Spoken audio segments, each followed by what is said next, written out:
Maaari ho palang sa pilitang ipatawag o isabpina at maaring makontempt o makulong sa Senado. Ito pong si Major General Nicolas Torre. Dahil sa ito ho ay hindi pa pala siya pwede na magtago sa likod ng sinasabing executive privilege na siyang ginagawa ngayong kalasag ng Malacanang sa mga opisyal ng Malacanang, yung mga miyembro po ng gabinete na naunang inimbitahan ng Senate Committee on Foreign Relations para sumipot sa ikalawang pagdinig ng Senado na pinamumunuan ni Senator Amy Marcos. So dito ho ay meron pong mga kumpirmasyon mismo, no? Ito pong si General Torre na hindi naman siya direkta na kumukuha ng utos o direktiba kaugnay ng kanya hong pag-aresto at pagkapatapon kay dating Pangulong Rodrigo Duterte sa The Hague, Netherlands. Mamaya, iparinig ko kasi meron siyang interview, media interview, itong si General Torre. Pero meron ito nga, ang basihan natin sa ating komentaryo ngayon na maaari palang maipatawag at ma-issuehan ng subpoena ito pong si General Torre. At kapag hindi po sumipot, pwede siyang i-contempt. At kapag i-contempt, pwede na pala siyang iparesto.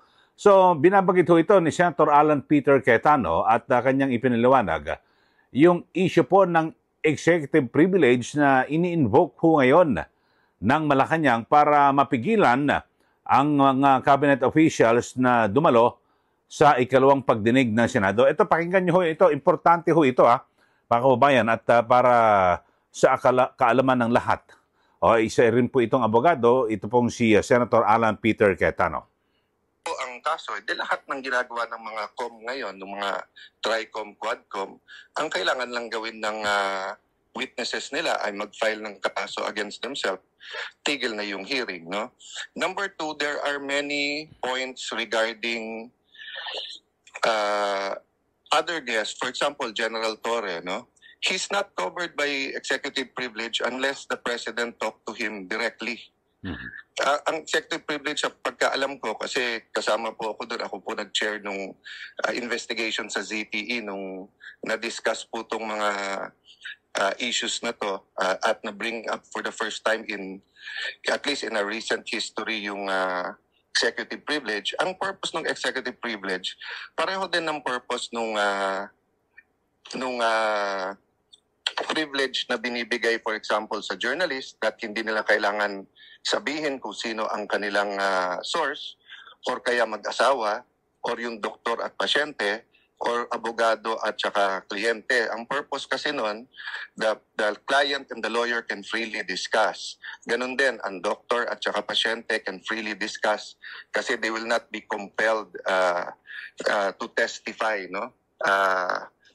Against his client, against doctor. Pero lahat yan meron ding isa pong exception, no? For example, sa doctor, if iaminin sa kanya that a crime is about to happen sa United States, then they are required to say that. So ganun din po dito sa executive privilege. Malinaw sa Supreme Court ruling, you cannot use executive privilege if ang pinag-uusapan may crime ba o wala, or if it's to cover up a crime. At this point, we're not saying there is a crime to cover. Okay, so yun ho, binabanggit po ni Senator Alan Peter Cayetano na hindi po saklaw ng tinatawag na executive privilege ito pong si Police Major General Nicolas Torre. Dahil sa maliban lang ho kung siya po ay direktang nakikipag-usap o nakipag-ugnayan kay Pangulong Marcos Jr. Pero kung hindi naman ay hindi siya sakop dito. Kasi isa po sa ginagawang dahilan o rason po ng Malacanang at lumihan po itong si Executive Secretary Lucas Bersamin sa Senado at sinasabi na hindi pasisiputin yung mga cabinet officials at kanilang ini-invoke o ginagamit na dahilan yung executive privilege at hindi po yung sub judice. Kasi banggit, yung kanina, yung pinarinig ko nung una, nasabi ho ni Senator Cayetano, na kung ang pagbabasihan yung sub judice, lahat na lang na ipatatawag, mag-file ng kaso para gawing kalasag at rason na hindi may kaso na sub judice. Hindi po pwede yun. Di ba? Sa mga nakaraan sa TRICOM, hindi po pwede, may mga limitasyon po yan. So dito ho, yung executive privilege ay kaya meron pong ganyan na batas. Kasi yung usapan, halimbawa, ang Pangulo, tapos yung kanyang cabinet official, may pinag-uusapan tungkol po sa national security o kung ano man, so hindi po pwedeng i-reveal o kanyang ihayag sa public hearing, halimbawa sa Senado o kung sa Korte, hindi po pwede.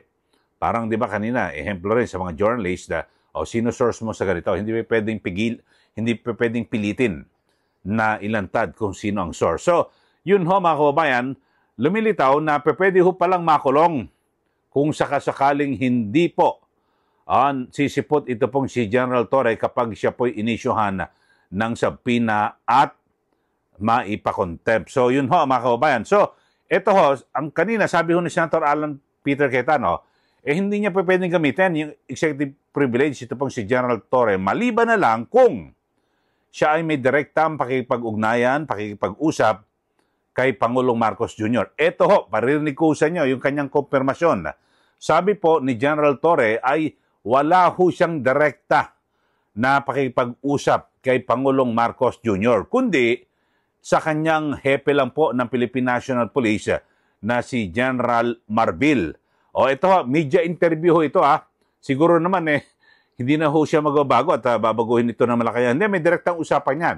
Mag-aalibay sila at sasaluhin. Ito pong si General Torre. Ito, pakinggan ho natin. Media interview ho ito kay General Torre na kanyang inaamin, kinukumpirma na tanging sa hepe po ng PNP, dun lang siya nakikipag-usap at hindi sa Pangulo. Ito, panoorin po ninyo at pakinggan. Yung high-profile arrest na ito, who was giving the marching orders, sir? Sino yung kausap mo each time? Kanino ka nag-update from morning to the evening na nag-board na ng plane si former president? I take orders from my chief PNP. Everything is from my chief PNP, through my chief PNP. Kung saan man siya kumukuha ng iba pang orders, hindi na ako privy doon sa ganong linya. Isa sa mga questions din ng Observers General ay kung meron daw po ba kayong direct line kay President Marcos? Definitely wala. So lahat po ay through PNP Chief Marbil po? Okay. Maliwanag ho Binabanggit po ni General Torre na wala po siyang direkta na linya o pakipag-usap kay Pangulong Marcos Jr. Patungkol na rito sa pag-aresto at agad na pagkapatapon sa The Hague, Netherlands, sa ICC, ito pong si dating Pangulong Duterte. Maliwanag po at ang lahat daw po ng utos sa kanya ay galing ho kay PNP Chief General Marbil. So maliwanag ho yan Siguro wala nang bawian yan, General Torre. O kaya naman sa Malacanang, bigla niyong sasaluhin ito pong si General Torre para masako po siya ng executive privilege. Wala na po. Mismo sa media interview, binanggit ho ni General Torre at kanyang kinukumpirma yung mga naunang pahayag o preliminary findings ng Senate Committee on Foreign Relations na sabi po ni General Torre, matagal na pala talaga itong pinlano. Planadong-planado noon pa ho ito at itong pag-aresto kay dating Pangulong Duterte. Pero bakit ayaw pang aminin? Kasi sa unang hearing ng Senado, di ba nagkabuhol-buhol nga ro, sina Secretary John Vic Remulla ng DILG, si Justice Secretary Boying Remulla. Tapos lahat ho nagkabuhol-buhol po sila sa pagsasalita. Bakit ayaw pa niyang aminin? Bakit hindi niyo aminin na pinlano na namin yan? Matagal naming naplano yan para pag lumabas yung arrest warrant laban kay dating Pangulong Duterte, agad siya maaresto at maipatapon sa ICC. Bakit ayaw niyong aminin? Ginawa niyo na di ba? At kung dumalo sila sa pagdinig, yung pangalawang hearing ng Senate Committee ni Senator Amy Marcos, doon ipaliliwanag ko, iisa-isahin talaga Pati yung paggamit ng eroplano, lahat po at yung pagpunta ko rito nung nakarang taon, dito po sa Pilipinas, may mga hotel pa kung saan tumuloy yung mga taga-ICC. So, detalyado ho. Bakit ayaw nyo nilang aminin? Malacanang. Pangulong Marcos Jr., o Executive Secretary Bersamin, o yung mga cabinet officials, bakit ayaw nyo pang aminin na planado nyo na ho lahat ito hong pagpapaaresto kay dating Pangulong Duterte? Kanino ho ba kayo naduduwag? Kanino ho ba kayo natatakot? Nandun na ho sa, sa ICC si dating Pangulong Duterte. Bakit nyo pa ayaw aminin? Huling-huli na ho lahat.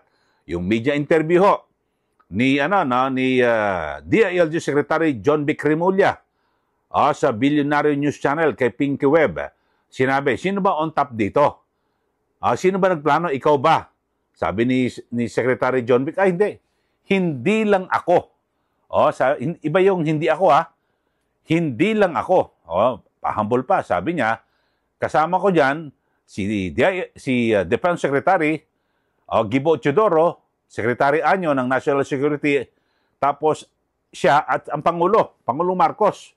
Tapos ngayon, eto naman may interview rin itong si General Nicolas Torre. Sabi niya, naku, matagal ng planado yan. Tapos nung kinuha siya para siya magpatupad ng pag-aaresto dito kay dating Pangulong Duterte, talagang personal na pinili siya ni PNP chief. So, dumiskarte at gumawa siya ng paraan para mabilis yung pag-aresto at mapapunta ka agad doon sa The Hague, Netherlands, sa dating Pangulo. So, maliwanag ho, mga kababayan, talagang planado na ho. Pero ang ipinagtataka ko lang bakit ayaw aminin? Huling-huli na ho, mga kababayan. Hindi naman magiging sabihin natin, itatago mo sa tinatawag na executive privilege, sinabi nyo na sa media. Nagpa-interview na ho kayo, Secretary John Vic Remulla, etong si General Torre, nagpa-interview na ho kayo na kayo nagsasabi na planado na nung una pa, matagal na. Ba't ayaw nyong aminin? Ba't kayo naduduwag na sabihin ang totoo? Diba? Kasi nagmumukha ho kayong katawa-tawa at sabihin naku, napakasinungaling na mga ito. Huling-huli, sila mismo nagsabi. Yun ho. Dapat bilang opisyal, tayo po ay maging makatotohanan at wag ho tayo magsisinungaling. Dapat ho tayo magsabi ho ng totoo. 'Di ba? Ang may kasabihan nga ang pagsabi ng ng tapat, pagsasama ng maluwag. Yun ho. Para yung taong bayan ipaliwanag niyo lang. Hindi kaya namin gusto i-aresto 'yan para mabigyan ng katwiran at ng hustisya yung mga biktima di umano ng EJ case. Tapos ang usapan. Aminin niyo na. Bakit kayo naduduwag? Ipaliwanag nyo rin, bakit kayo naduduwag? Dali naman, aminin sino naman ang papalag, di ba? Nakapwesto kayo, di ba? Yun lang ho. Mga kababayan, at ulitin lang ho natin sa pagkalahatan ng ating komentaryo ay maaari palang makulong, maaresto. Ito pong si Police Major General Nicolas Torre kung sakaling siya po ay ipasabpina, hindi sisipot at ipapakontempt dahil hindi po siya sakop ng executive privilege at wala po siyang direktang ugnayan kay Pangulong Marcos Jr., sabi po ng Senator Cayetano at kinumpirma rin ho ni General Torre na wala ho siyang pakikipag-usap na direkta kay Pangulong Marcos kundi tanging kay PNP Chief Marbil lamang. Okay, maliwanag ho. Sa mga hindi pa ho nakakapag-subscribe, subscribe, tapos share at i-like po ninyo. Para updated ho kayo lagi sa ating mga komentaryo, mga balita, at lalo na ho sa pagsubaybay natin sa kaso ni dating Pangulong Duterte, ganyan din po kay VP Sara, at iba't iba pang mga kabalbalan ng mga opisyal ng gobyerno dito po sa ating bansa. Maraming salamat po. Muli, ito po si Ka Eli. Magandang araw po sa ating lahat.